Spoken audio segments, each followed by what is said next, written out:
और को न ठगे दुष्ट कपट निकेत है।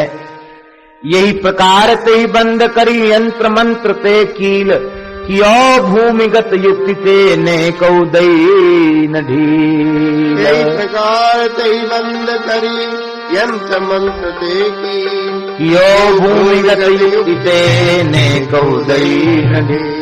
ऐसे न प्रति नहीं दया, दुष्ट हित यही सही उपचार। ऐसे न प्रति नहीं दया, दुष्ट हित यही सही उपचार। दुष्ट हित यही सही उपचार, दुष्ट हित यही सही उपचार। पीपा संत और सीता सहचर की लीला अपरंपार। पीपा संत और सीता सहचर की लीला अपरंपार। 6:05 हो रहे हैं। जय राम जय जय राम, श्री राम जय राम जय जय राम। श्री राम जय राम जय जय राम। श्री राम जय राम जय जय राम। सीताराम जय सीताराम, सीताराम। राधे श्याम जय राधे श्याम, राधे श्याम। श्री राम जय राम जय जय राम, श्री राम जय राम जय जय राम। श्री राम जय राम जय जय राम। श्री राम जय राम जय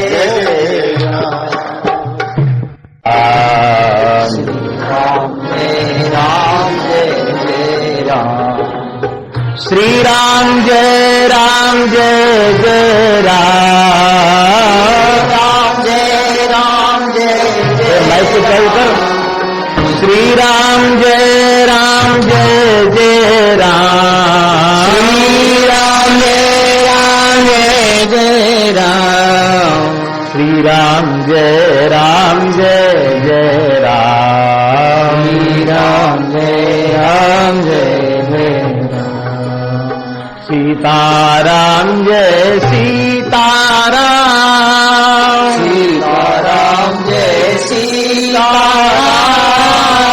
राधे श्याम जय राधे श्याम, राधे श्याम जय राधे श्याम। श्री राम जय राम जय जय राम। श्री राम जय राम जय जय राम। जय जय श्यामा जय जय श्याम, जय जय श्यामा जय जय श्याम। जय जय श्री वृंदावन धाम, जय श्री वृंदावन धाम। पावन राधे तेरो नाम, पावन राधे तेरो नाम। पावन श्री वृंदावन धाम, पावन श्री वृंदावन धाम। जय गोवर्धन जय ब्रज धाम, जय गोवर्धन जय ब्रज धाम। श्री यमुना जी अति अभिराम, श्री यमुना जी अति अभिराम। जय नंद नंदन जय घनश्याम, जय नंद नंदन जय घनश्याम। श्री राधा वल्लभ राधे श्याम, राधा वल्लभ राधे श्याम। श्री राम जय जय राम। श्री राम जय राम। श्री राम जय जय राम। श्री राम जय राम जय जय राम। श्री राम जय राम जय जय राम। श्री राम जय राम जय जय राम। श्री राम जय राम जय जय राम। राम जय राम जय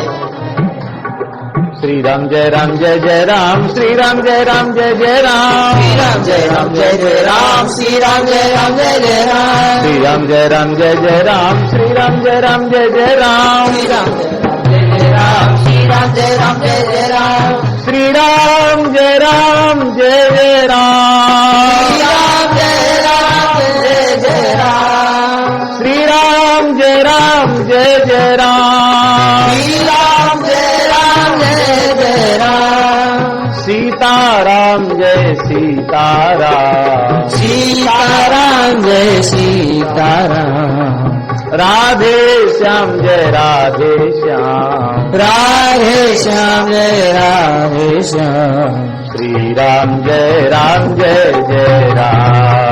राम जय राम जय राम, श्री राम जय जय राम, श्री राम जय राम जय। श्री प्रीति रस के पारावार में समुद्र में डूबे ही रहते थे।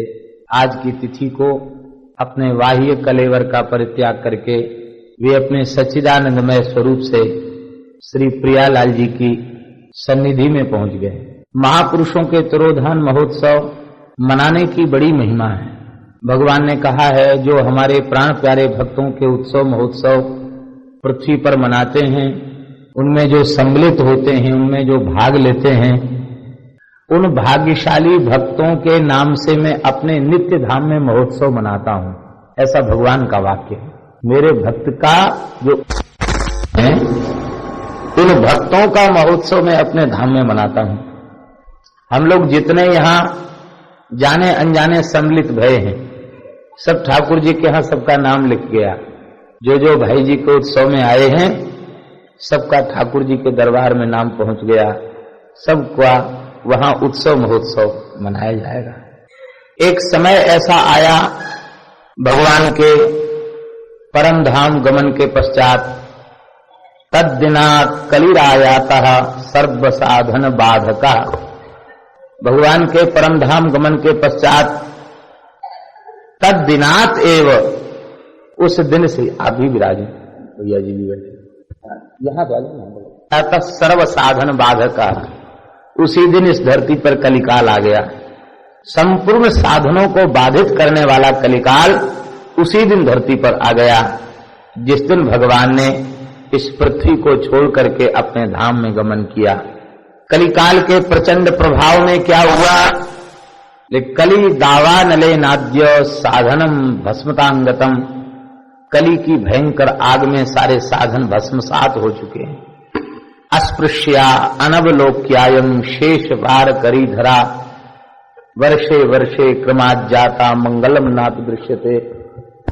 यह पृथ्वी रहने के योग्य ही नहीं, अस्पृश्या, छूने के योग्य भी नहीं रहेगी। रहने की बात तो छोड़िए, धरती छूने लायक नहीं रहेगी। अरे बोले छोड़ने की भी बात भी छोड़ दीजिए, अनवलोक्या, देखने लायक भी पृथ्वी नहीं रहेगी। रहने छूने लायक की क्या चले, धरती देखने लायक नहीं रहेगी। इतना भयंकर पाप का प्रचंड प्रभाव वायुमंडल में व्याप्त हो गया। गोवध के परमाणु सब ओर फैले हुए हैं।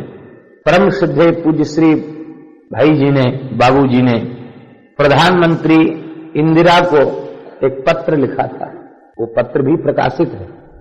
तो गोवध बंद करने की अपील उसमें की गई थी और ये कहा गया था कि गोवध बंद नहीं होगा तो क्या होगा, उसके क्या दुष्परिणाम होंगे। इसको भाई जी ने लिखा, एक भविष्य त्रिकाल दृष्टा की भांति।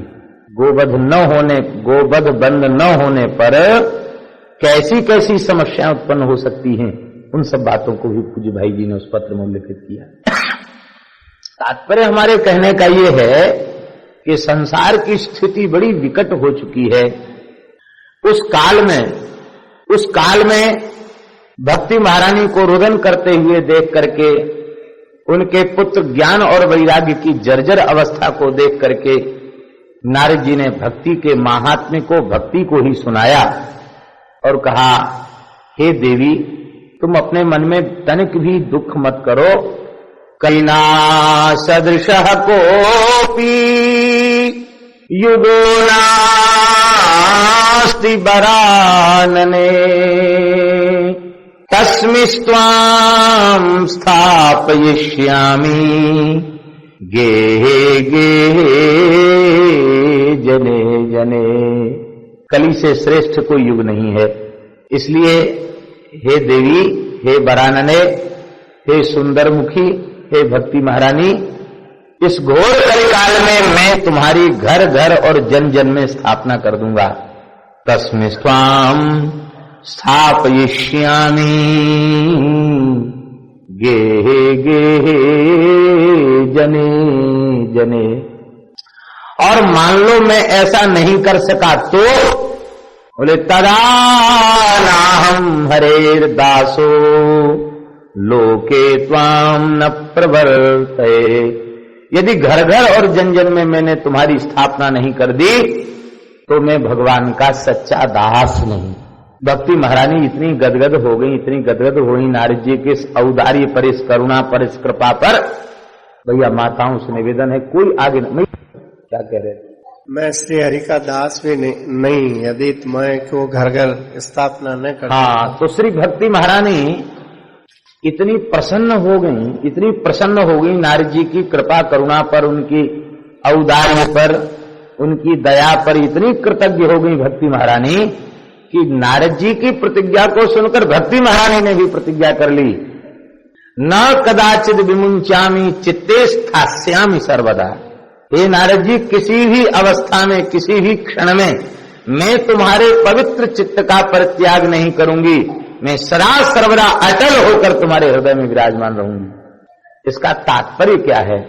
इसका तात्पर्य यह है, अतिशय निर्लोभ एवं निष्काम वृत्ति से जो घर घर और जन जन में वैष्णवता की स्थापना, भगवत भक्ति के प्रचार प्रसार का संकल्प कर लेते हैं, ऐसे पवित्रात्माओं के हृदय को भक्ति महारानी कभी किसी काल में छोड़कर नहीं जाती।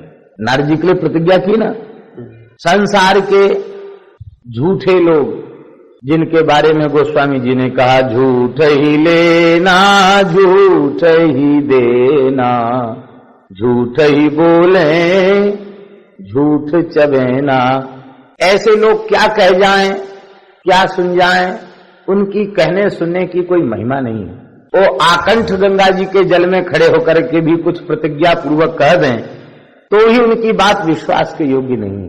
किंतु कोई सत्पुरुष, महापुरुष, भक्त पुरुष सामान्य तरीके से भी कोई बात कह दे, उसके मुंह से निकल जाए, कहना न चाहता हो, भगवत इच्छा से निकल जाए, तो भी वह सत्य के ऐसे उपासक होते हैं कि वे फिर प्रयास करते हैं कि जो मुंह से निकला है वह पूरा होना चाहिए। और कथनचित उन्होंने प्रतिज्ञा कर ली तो तब तो फिर कहना ही क्या है। प्रतिज्ञा दो की ही पक्की, भगवान और भगवान के भक्त। राम सत्य संकल्प प्रभु सभा काल बस तोर, मैं रघुवीर शरण अब जाऊं देव जनि खोर। भगवान सत्य प्रतिज्ञ हैं, सत्य संकल्प हैं, और भगवान का भक्त भी सत्य प्रतिज्ञ, सत्य संकल्प होता है। लेकिन यहां दो लोग हो गए, भगवान और भगवान के भक्त। इनकी सत्य प्रतिज्ञता के ऊपर जब हम विचार करते हैं तो भगवान की अपेक्षा भक्त की प्रतिज्ञा ज्यादा श्रेष्ठ समझ में आती। और ध्यान से सुने, भगवान प्रतिज्ञा तो करते हैं लेकिन कभी कभी प्रतिज्ञा करने के बाद भी उसको छोड़ देते हैं। श्री पितामह भीष्म जी कह रहे हैं, स्वनिगमम अपहाय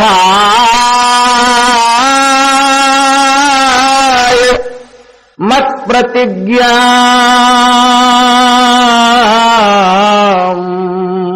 ऋतमधिकर्तुम बप्लुतो रथस्थः धृतरथ चरणोऽभ्ययाच्चलद्गुः हरिव हन्तुमिभं गतोत्तरीयः। हे भगवन, स्वनिगमम अपहाय, अपने वचन को त्याग कर, अपनी प्रतिज्ञा को छोड़कर, मत प्रतिज्ञाम ऋतम कर्तुम, मेरी प्रतिज्ञा को सत्य करने के लिए आप अर्जुन के रथ से उछल पड़े और आपके पैरों की धमक से पृथ्वी डगमगाने लग गई। उस समय एक विशाल रथ चक्र को उठाकर अपनी उंगली में धारण करके चक्र का स्वरूप प्रदान करके आप इस प्रकार से दौड़े जैसे कोई किशोर सिंह अपनी म्याद से गर्जना करता हुआ किसी वृद्ध गजराज के ऊपर झपट्टा मारे, ऐसे आप हमारी ओर चल पड़े। उस समय आपका पीतांबर आकाश में फहरा रहा था, मानो आपका पीतांबर कह रहा था गतोत्तरीय। वो कह रहा था प्रभु आप झूठ बोलना सीखे, धरती पर आकर अपनी प्रतिज्ञा छोड़ दिए, अब हम भी आपको छोड़ के गोलोक जा रहे हैं। बोले तो जानो है तो तू भलो ही चलो जा, पर मैं अपनी प्रतिज्ञा का भी परित्याग करके भक्त की प्रतिज्ञा की रक्षा करूंगा। आज जो हरिहीन शस्त्र कहाऊं तो राजू गंगा जननी को शांतम सुत न कहाऊं। तो जहां भक्त प्रतिज्ञा कर लेता है वहां भगवान अपने सत्य संकल्पत्व, अपनी सत्य प्रतिज्ञा वाले गुण को भी छोड़ करके भक्त की प्रतिज्ञा की रक्षा करते। ये भगवान का स्वभाव। भगवान ने यह प्रमाणित कर दिया कि सबसे पक्की प्रतिज्ञा हमारी, और हमारी प्रतिज्ञा भी यदा कदा ढुलमुल हो जाती है, किंतु हमारे भक्त की प्रतिज्ञा कभी ढुलमुल होती नहीं है। भक्त जो कह देते हैं उसका प्राणपण से निर्वाह करते हैं। दुष्ट और संत इनमें भेद क्या, इनमें भेद क्या है? मनस्यन्यद वचस्यन्यद कर्मण्यन्यद दुरात्मा नाम। मन में कुछ और है, वाणी में कुछ और है और क्रियाकलाप कुछ हो रही है। ये दुष्ट की पहचान है। सज्जन की पहचान क्या है, साधु पुरुष की पहचान क्या है? मनस्येकम वचस्येकम कर्मण्येकम महात्मा नाम। मन वाणी क्रिया में एक रूपता होती है। सत्पुरुषों के वचन सत्य होते हैं। नारद जी सत्पुरुष हैं, भगवान के भक्तों में अग्रणी हैं, 12 महाभागवताचार्यों में भागवताचार्य हैं, कथा कीर्तन के आचार्य हैं देवर्षि नारद जी महाराज। और नारद जी ने प्रतिज्ञा की, वो भी कहा यमुना के पुलिन पर श्रीधाम वृंदावन में ज्ञान वैराग्य और भक्ति के समक्ष। इतना ही नहीं, भारतवर्ष के समस्त नदियां और तीर्थ वहां उपस्थित थे, सबकी गवाही में साक्षी में नारद जी ने प्रतिज्ञा की कलिना सदृश कोपी युगो नास्ति वरानने तस्मिस्त्वाम स्थापयिष्यामि गेहे गेहे जने। तो इस प्रतिज्ञा को करने के बाद नारद जी प्राणपण से उसके पालन में लग गए। उन्होंने वचन दिया है ना, घर घर और जन जन में मैं तुम्हारी स्थापना करूंगा। तो नारद जी महाराज जो सूर्य नारायण के समान निरंतर तीनों लोकों में ज्ञान वैराग्य और प्रेम का प्रकाश करते हुए विचरण करते रहते हैं, वे महामुनि देवर्षि नारद वे प्रयास में जुट गए। और उस प्रयास में जुट करके नारद जी ने सबसे पहले भगवान के प्राण प्रिय पार्षद श्री विश्वक्सेन जी से प्रार्थना की, हे विश्वक्सेन महाराज, आप साक्षात भगवद रूप ही हैं, भगवान के प्रधान पार्षद हैं। आपके अंग प्रत्यंग से अनंत अनंत विघ्नराज गणपति भी प्रकट हो जाते हैं। ऐसे आप विघ्नहर्ता मंगल करता, हे भगवान विश्वक्सेन, आप जीवों पर कृपा करें, आप धरती पर पधारें। विश्वक्सेन जी भगवान के नित्य वैकुंठ के त्रिपाद विभूतिस्थ वैकुंठ के नित्य पार्षद हैं। उन्होंने आना तो स्वीकार कर लिया नारायण भगवान की आज्ञा और नारद जी की प्रार्थना पर उन्होंने कहा कि हम धरती का कुछ खाएंगे पिएंगे नहीं। क्यों? बोले जैसा खाए अन्न वैसा होए मन, जैसा पीवे पानी वैसी बोले बानी। और धरती पर कलिकाल व्याप्त है, कहीं यहां का अन्न जल ग्रहण करने पर हमारी भगवत स्मृति बाधित न हो जाए, इसलिए हम खाएंगे पिएंगे कुछ नहीं। फिर क्या करोगे, जियोगे कैसे? आपका नाम का रस पी करके जिएंगे, खाएंगे पिएंगे कुछ नहीं, भक्ति का प्रचार करेंगे और आपका जब संकेत होगा तो पुनः आपकी सन्निधि में आ जाएंगे। ठीक, तो वे षटकोप मुनि के रूप में प्रकट हुए। तो सबसे पहले जहां से शुरू हुआ है संतों का अवतरण नारद जी की इस प्रतिज्ञा के बाद, वो श्री षटकोप मुनि जी महाराज, ये कई हजार वर्ष पूर्व षटकोप जी का आविर्भाव हुआ। श्री षटकोप आलवार ये प्रकट हुए। प्रकट होते ही महाराज खाना पीना बंद, इन्होंने पहली प्रतिज्ञा करके आए थे। तो जन्म लेते ही अभी नालो छेदन तक नहीं हुआ था, कि षटकोप मुनि जन्म लेते ही और जैसे ही माया आई प्रभाव ऊपर डालने के लिए, आपने हुंकार किया, हुंकार करती माया थर थर कांपने लगी, दूर भाग गई। जीवों को सठता देने वाली माया, उस पर उन्होंने क्रोध किया, कोप किया, इसलिए उनका नाम हुआ षटकोप। शठारी और षटकोप दो नाम हो गए। और तुरंत हुंकार करके माया को ललकार करके आपने तुरंत सिद्धासन लगाई और प्राणायाम चढ़ाकर बैठ गए। अभी नालोच्छेदन नहीं हुआ, प्राणायाम चढ़ा के बैठ गए। माता पिता ने समझ लिया बालक तो मर गया, क्या करें। बोले छोटे बच्चे हैं, इनको कहीं इनको जलाया तो जाता नहीं, ऐसी एक इमली का खोहर था, उसमें रख दिया, जिंदा होगा तो हो जाएगा, नहीं तो मर तो गया ही है। बालक को रख दिया। 12 वर्ष तक आप वहां बैठ करके स्वरूप में स्थित रहे, ध्यान करते रहे। बाद में साक्षात भगवान ने प्रकट होकर आपको मूल मंत्र की दीक्षा प्रदान की। इसके बाद मधुर कवि और इनको 2 शिष्य उन्होंने अपने बनाए। इस तरह से वो परंपरा शुरू हो गई। कहने का मतलब, कथा तो बहुत लंबी है। षटकोप मुनि, परांकुश मुनि, यामुन मुनि, ईश्वर मुनि, श्रीनाथ मुनि, ये सब हुए। अंत में भक्ति का प्रचार एक क्षेत्र विशेष तक सीमित था। बोले इसको और अधिक प्रचार करना होगा। ये सब नारद जी की प्रेरणा से ही आ रहे हैं। कोई सिंहासन का अवतार है, तो कोई भगवान की पादुका का अवतार है, तो कोई भगवान के वस्त्र का अवतार है, कोई भगवान की बनमाला का अवतार है। ये सब आलवार प्रकट हुए। अंत में नारद जी ने कहा महाराज ऐसे काम नहीं चलेगा। शेष जी से कहा आप जीवों के आचार्य हैं, आप आ जाइए। भगवान शेष प्रकट हो गए। शंकर भगवान से कहा गया आप पधारिए, तो श्रीमद शंकराचार्य के रूप में शंकर भगवान भक्ति का प्रचार करने आए। भक्ति ही प्रचार पाछे मायावाद डार दीनो, भक्ति प्रचार के लिए आए थे, पाछे व्यामोह में डालने के लिए मायावाद को भी उन्होंने उसमें डाल दिया। श्री शंकराचार्य जी आए, रामानुजाचार्य जी आए, श्रीमन मध्वाचार्य आए, साक्षात वायुदेव पधारे भक्ति के प्रचार के लिए मध्वाचार्य के रूप में, साक्षात विष्णु स्वामी आचार्य आए, साक्षात भगवान वैश्वानर अहम वैश्वानरो भूत्वा प्राणिनाम देहमाश्रिता प्राणापान समायुक्तो पचाम्यन्नम चतुर्भुजम, भगवान वैश्वानर अवतार श्री वल्लभाचार्य जी आए, विठलनाथ जी महाराज पधारे। कहां तक कहें, साक्षात भगवान का दैत अस्त्र सुदर्शन चक्र श्री निम्बार्क महामुनिंद्र के रूप में पधारे। साक्षात भगवान श्री राम रामानंदाचार्य के रूप में पधारे। 12 महाभागवतों के सहित बहुत अवतार हुए। कबीर जी, रैदास जी, पीपाजी, धनाजी, सेन जी, मीराबाई और नारद जी की श्री चैतन्य महाप्रभु जी, श्रीमन नित्यानंद महाप्रभु जी।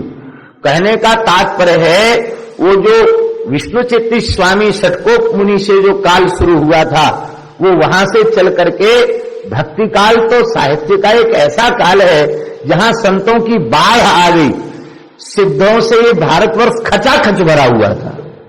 वैष्णव संप्रदाय में 52 सिद्ध हुए, जिनके नाम से 52 द्वाराचार्य गद्दियां 52 गद्दियां प्रसिद्ध हुई। 52 जैसे शक्ति के 52 पीठ कहे जाते हैं, ऐसे वैष्णवों के चतुर्थ संप्रदाय के 52 सिद्ध पीठ हैं। उनमें से एक मलुक जी का नाम भी 22वें पीठ के आचार्य के रूप में श्री मलुक जी का भी नाम है, मलुकदास जी का भी नाम है। तो कहने का तात्पर्य है श्री नारद जी की प्रेरणा से ही सहस्रों रसिक सिद्ध संत प्रकट होकर के, जिन्होंने सगुण धारा और निर्गुण धारा और प्रीति रस धारा, निकुंज रस को, भक्ति के सभी रसों को बहाया और जो जिस रस के अधिकारी थे उन जीवों को उन रस वारिधि में उन्होंने रसाप्लावित किया। इसके मूल में देवर्षि नारद जी की बड़ी महत्वपूर्ण भूमिका रही। भक्ति काल में इतना साहित्य सृजा गया, इतना साहित्य सृजन किया गया, इतना साहित्य सृजन किया गया, इतना साहित्य सृजन किया गया कि आज जितना साहित्य भक्ति काल में सृजन किया जा चुका है उसका 20% भाग अभी सुरक्षित नहीं है। उन संतों की वाणियों का 80% भाग लुप्त हो चुका है। सूरदास जी के 1.25 लाख पद कहे जाते हैं पूरे पद प्राप्त। अष्टछाप के कवियों के पद सब प्राप्त हैं? नहीं प्राप्त हैं। तमाम ग्रंथों का नाम भक्तमाल ग्रंथ में आया, हरिभक्ति सिंधु बेला और कैसे कैसे ग्रंथों का नाम, वो सब ग्रंथों के नाम पोथी में आगे इसलिए सुरक्षित हैं, वे ग्रंथ खोजने जाएं तो नहीं मिलेंगे। हम स्वयं अपनी बात आपको एक उदाहरण के रूप में बता रहे हैं। गीता प्रेस से बहुत पहले भजन संग्रह छपा था, छोटे छोटे खंडों में, और फिर उसका एक संकलित रूप भी सामने आया, एक पुस्तक में भी रूप सामने आया। तो गीता प्रेस की भजन संग्रह से कुछ 5-7 पद मलुकदास जी के प्राप्त हुए। तो मन में हुआ कि जरूर वाणी होगी, उसमें से कुछ पद लिए गए हैं, ऐसा तो नहीं हो सकता कि केवल इतने ही पद हों और वाणी ना हो, खोज करना चाहिए। तो इलाहाबाद की बेलेडियर प्रेस से मलुक वाणी नाम की एक छोटी पुस्तिका भी प्राप्त हुई। उसमें कुछ और अधिक साखियां, दोहे और पद थे। उससे लगा कि हाँ और साहित्य होना चाहिए। फिर काशी की नागरिक प्रचारिणी सभा के जो ग्रंथागार है उसमें देखा, लेकिन उसमें भी वो बेलेडियर प्रेस वाली ही प्रति प्राप्त हुई। पर उस बेलेडियर प्रेस वाली प्रति में ये लिखा था कि मलुकदास जी के काल का, उनके जीवन काल में उनके द्वारा लिखा हुआ ग्रंथ मलुक वाणी कड़े में सुरक्षित है। कड़े की यात्रा भी किया लेकिन वहां भी कुछ प्राप्त नहीं हुआ। राजस्थान के कतिपय पांडुलिपि संग्रहालयों में जब जाकर देखा तो वहां मलुकदास जी की वाणी का बहुत अंश प्राप्त हुआ, और जितना अंश प्राप्त हुआ उसको एक भाग में प्रकाशित किया गया। इसके बाद भी खोज शुरू रही और अंश प्राप्त हो। हमारे वृंदावन शोध संस्थान में भी एक अंश प्राप्त हुआ वाणी का, उसी काल की लिखी हुई वाणी का अंश। बाद में तो अब भगवत कृपा से वो मलुकदास जी के जीवन काल में जो वाणी लिखी गई उस